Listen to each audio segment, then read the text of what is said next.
Hello mga friends, just take a look sa ako kuan mga friends, kani siya ang unsa man ni sayote mga friends, pakatayon sa dinako yung hangtod nga mo climb na siya ngadto sa second floor kani sa factory ni mga friends.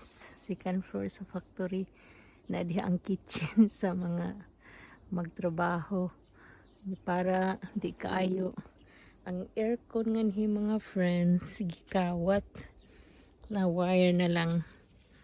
So para di kaayo init sa summer, ako ni pakatayan din hipermi og sayote mga friends ato ngadto karon. Pero usahay sad mga friends, ang kani siyang talbos ani lamit ni siya utanon mga friends. Mao nganhi ako ni siya damihin, paramihin ko siya.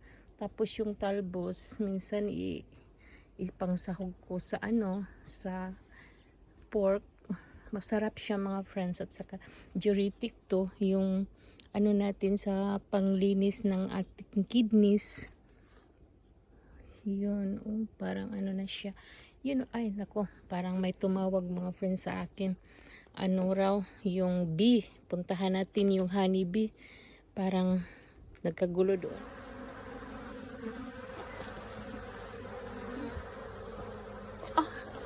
I saw a queen.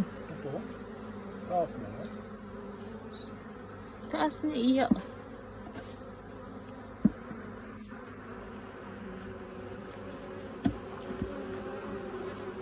Oh, dili.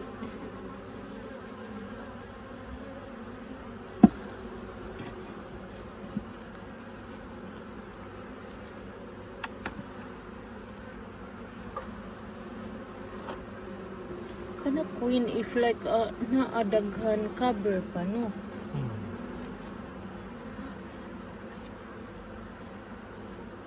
So no need add more next layer like that. Daiju.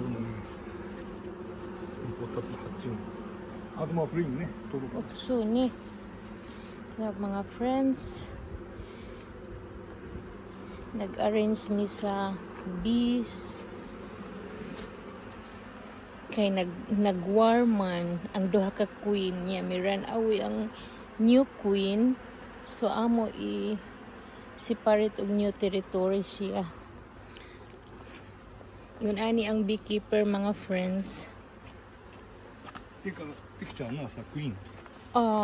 Wala na siya sa second nga kuan pa.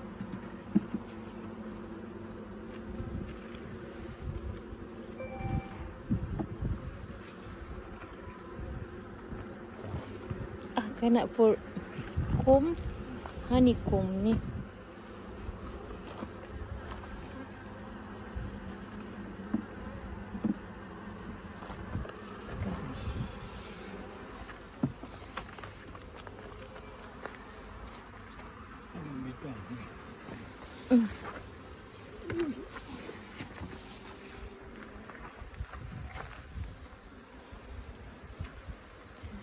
That is second layer.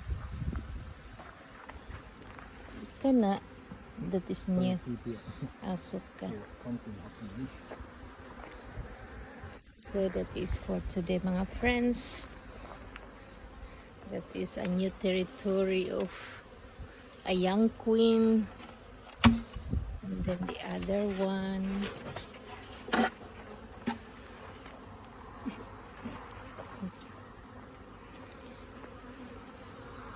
Na sweet kayong surroundings mga friends. Muna siya yung window nila mga friends.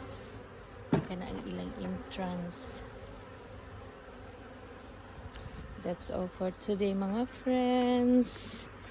And then let's see next for the harvest of the honey.